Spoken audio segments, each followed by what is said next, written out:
Hello everyone, welcome to class 12th math with Priya. So exercise 3.1 of chapter number 3 matrix में question number 4 देखते हैं कि question number 4 कैसे solve होगा. So question number 4 क्या है, construct a 2x2 matrix.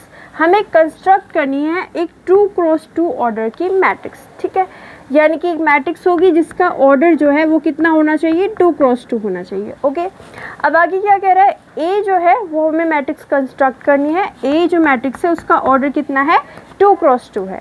Okay, अब ए जो है उसको सिंबल से डिनोट किया है कि उसमें एलिमेंट जो है वो ए से रिप्रेजेंट किए गए हैं. और आई जे क्या बता रहे हैं, ये जो ए आई जे लिखा हुआ है यहाँ पे, ए आई जे, ये ए के ही एलिमेंट को डिनोट करते हैं. ठीक है, तो ए जो है ये इसका एलिमेंट है. अब आई जे ये क्या बता रहा है कि वो कहाँ पे रखा हुआ है. जैसे कि यहाँ पे आई जो है वो बताता है कि वो कौन सी रो में है, और जे क्या बताता है कि वो कौन से कॉलम में है. ठीक है, तो ये आपको यहाँ पे पता होना चाहिए. अब यहाँ पे इसके जो एलिमेंट्स हैं वो कैसे होंगे, हम कैसे कंस्ट्रक्ट करेंगे मैट्रिक्स को, तो वो जो है यहाँ पे गिवन है कि ए आई जे डिफाइन किया गया है आई प्लस जे का होल स्क्वायर बाई 2. ठीक है, ये जो है ए आई जे है. अब फिर से यहाँ पे देखते हैं, एक 2x2 की मैट्रिक्स कंस्ट्रक्ट करनी है जिसमें जो एलिमेंट है वो ए आई जे टाइप के होंगे, और ए आई जे है किसके इक्वल, इसके इक्वल. ठीक है, अब यहाँ पे ए आई जे ये क्या बताता है, यहाँ पे रो है, और जे क्या बताता है, कॉलम. ओके, अब यहाँ पे देखिए ए आई जे को हम किस तरीके से 2x2 की मैट्रिक्स में लिखते हैं. आपको पता है कि यहाँ पे एलिमेंट्स आएंगे. अब यहाँ पे सिंबल ए डिनोट किया गया है तो हम ए से डिनोट कर देते हैं. अब यहाँ पे पहली रो है और पहला ही कॉलम है, तो इसको हम कैसे लिखेंगे, यहाँ पे जो आई की वैल्यू होगी वो भी क्या हो जाएगी, 1. और क्योंकि कॉलम भी पहला है तो इसलिए जे की वैल्यू भी हो जाएगी 1, यानी कि ये क्या हो जाएगा, A11. ओके, तो यहाँ जो पहला एलिमेंट होगा वो क्या होगा, A11. अब इसके बाद में जो दूसरा एलिमेंट होगा वो क्या होगा, तो यहाँ भी उसको ए से ही डिनोट करेंगे. अब दूसरा एलिमेंट जो है वो कौन सी रो में है, पहली रो में है. कौन सा कॉलम है, दूसरा कॉलम है, यानी कि यहाँ पे जो आई है वो तो क्या हो जाएगा, आई हो जाएगा हमारे पास 1 क्योंकि पहली रो है. जे हो जाएगा हमारे पास 2 क्योंकि दूसरा कॉलम है, तो यानी कि इसकी वैल्यू कितनी आ जाएगी, A12. ठीक है, इस तरीके से हम लिख सकते हैं. ए यहाँ पे देखिए ये कौन सा रो है, दूसरा रो, तो यहाँ पे हम क्या लिखेंगे, 2. कौन सा कॉलम है, पहला कॉलम, तो A21. फिर इसके बाद में यहाँ पे क्या आएगा, ए, और क्योंकि रो दूसरी है तो 2, और कॉलम भी दूसरा है तो यहाँ पे क्या आ जाएगा, A22 आ जाएगा. ओके, तो ये हमारे पास मैट्रिक्स होगी जो कि ए मैट्रिक्स होगी. ठीक है, इसको आप एक बार देखिए. ओके, तो यहाँ पे जो हमारे पास मैट्रिक्स है वो इस तरीके से लिखी जाएगी. ठीक है, अब यहाँ पे देखिए ये जो ए आई जे है वो हमने यहाँ पे निकाल लिया है. अब आपको क्या करना है, ये जो हमारे पास ए आई जे गिवन है इसमें ये वाला एलिमेंट, फिर इस वाला एलिमेंट को हम निकालेंगे. इस तरीके से चारों एलिमेंट हम निकालेंगे. ठीक है, तो यहाँ पे क्या आएगा, देखिए A11 हम यहाँ पे निकालेंगे, तो आई की जगह पे भी 1 और जे की जगह पे भी 1 रख देंगे. ठीक है, तो यहाँ पे क्या आएगा, आई की जगह पे क्या रखेंगे, 1 प्लस यहाँ पे जे है तो जे की जगह पे भी क्या रखेंगे, 1. सो ये हो जाएगा 1 + 1 एंड इसका स्क्वायर डिवाइडेड बाय 2. ओके, अब 1 + 1 ये हो जाएगा 2, तो ये होगा 2 का स्क्वायर डिवाइडेड बाय 2. ठीक है, तो 2 का स्क्वायर हो जाएगा 4 डिवाइडेड बाय 2. दैट मीन्स ये कितना आ गया, 2. तो जो पहला एलिमेंट है A11 वो क्या होगा, 2 होगा.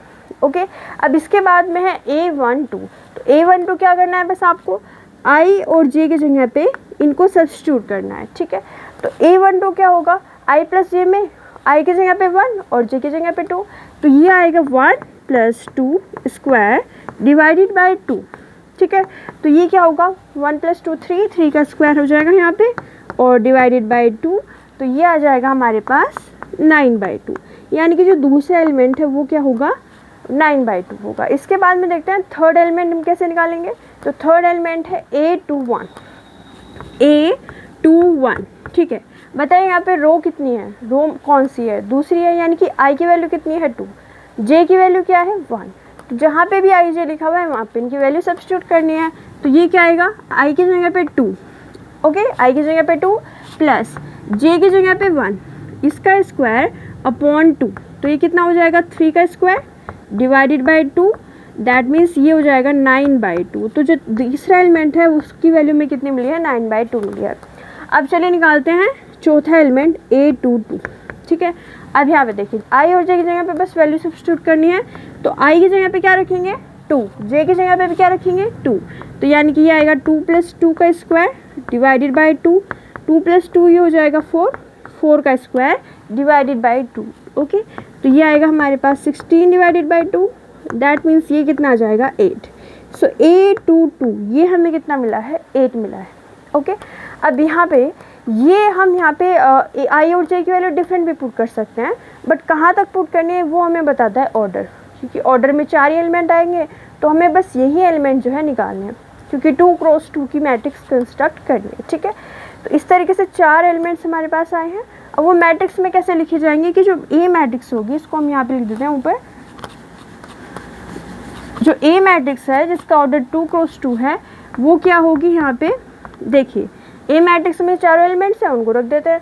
तो A11 की वैल्यू कितनी है 2 है, A12 की वैल्यू कितनी है 9/2, सो 9/2। इसके बाद में A21 की वैल्यू कितनी है 9/2, ओके, एंड A22 की वैल्यू कितनी है 8।